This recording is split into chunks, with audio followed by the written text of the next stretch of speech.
Davos की बर्फीली वादियों में, जहां दुनिया की सबसे ताकतवर अर्थव्यवस्थाएं, बड़ी कंपनियां और वैश्विक नीति निर्माता जुटे हैं, वहीं इस बार झारखंड भी पूरी मजबूती से मौजूद है।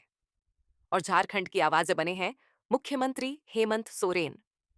ये सिर्फ किसी अंतर्राष्ट्रीय सम्मेलन में भागीदारी नहीं है, बल्कि पहली बार झारखंड ने वैश्विक मंच पर अपने विजन, संभावनाओं और आत्मविश्वास के साथ खुद को पेश किया है। वर्ल्ड इकोनॉमिक फोरम के मंच पर मुख्यमंत्री हेमंत सोरेन ने ब्लूमबर्ग एशिया पैसिफिक की मैनेजिंग डायरेक्टर सुनीता राजन से विस्तार से बातचीत की।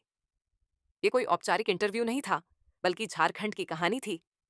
एक ऐसे राज्य की कहानी जो अब सिर्फ खनिजों के लिए नहीं, बल्कि भविष्य की अर्थव्यवस्था के लिए पहचाना जाना चाहता है।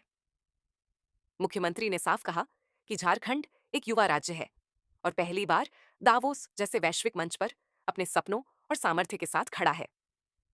उन्होंने दुनिया को बताया कि झारखंड अब सिर्फ कोयला और लौह अयस्क तक सीमित नहीं है। राज्य green industrial development, critical minerals, स्वच्छ ऊर्जा, मानव संसाधन विकास और समावेशी आर्थिक विकास की दिशा में तेजी से आगे बढ़ रहा है। मुख्यमंत्री ने अगले 25 वर्षों का विजन रखते हुए कहा कि झारखंड का विकास मॉडल टिकाऊ होगा, रोजगार देने वाला होगा और इसमें वैश्विक निवेश और नई तकनीक की अहम भूमिका होगी।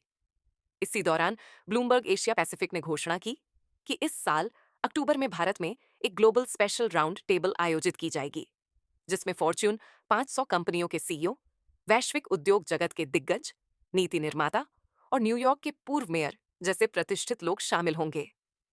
सुनीता राजन ने मुख्यमंत्री हेमंत सोरेन को इस राउंड टेबल में औपचारिक रूप से आमंत्रित किया। दावोस के अगले दिन मुख्यमंत्री ने इंटर मिनिस्ट्रियल डायलॉग में भी हिस्सा लिया, जहां स्लोवाकिया के पूर्व वित्त एवं अर्थव्यवस्था मंत्री समेत कई वैश्विक नेता मौजूद थे। चर्चा का केंद्र था सतत और समावेशी आर्थिक विकास के लिए वैश्विक सहयोग को कैसे मजबूत किया जाए। मुख्यमंत्री ने साफ कहा कि जलवायु और स्थिरता से जुड़े वैश्विक लक्ष्यों को जमीन पर उतारने में राज्यों की भूमिका सबसे अहम होती है और झारखंड उद्योग और पर्यावरण के बीच संतुलन बनाकर आगे बढ़ रहा है। इस यात्रा का सबसे गर्व का क्षण तब आया जब मुख्यमंत्री हेमंत सोरेन को वर्ल्ड इकोनॉमिक फोरम का प्रतिष्ठित फाइट बैज प्रदान किया गया। वे भारत के पहले निर्वाचित आदिवासी नेता बने जिन्हें यह सम्मान मिला। ये बैज आमतौर पर राष्ट्राध्यक्षों और सरकार प्रमुखों को दिया जाता है और यह झारखंड की वैश्विक स्वीकार्यता का प्रतीक है। मुख्यमंत्री ने इंडिया पवेलियन के उद्घाटन समारोह में भी भाग लिया और कहा कि दावोस में झारखंड की मौजूदगी राज्य के लिए गर्व का क्षण है। उन्होंने विकसित भारत 2047 और समृद्ध झारखंड 2050 के लक्ष्य को दोहराया। इसी दौरान मुख्यमंत्री और मुख्य सचिव अविनाश कुमार ने झारखंड पवेलियन का उद्घाटन किया। यहां महिला उद्यमिता और सतत अर्थव्यवस्था पर विशेष पैनल चर्चा हुई। सत्र को संबोधित करते हुए कल्पना सोरेन ने कहा कि झारखंड का विकास मॉडल आदिवासी और स्वदेशी मूल्यों पर आधारित है, जहां जल, जंगल और जमीन सिर्फ संसाधन नहीं, बल्कि जिम्मेदारी है। उन्होंने कहा कि जब महिलाएं मजबूत होंगी, तो झारखंड ही नहीं, पूरा देश मजबूत होगा।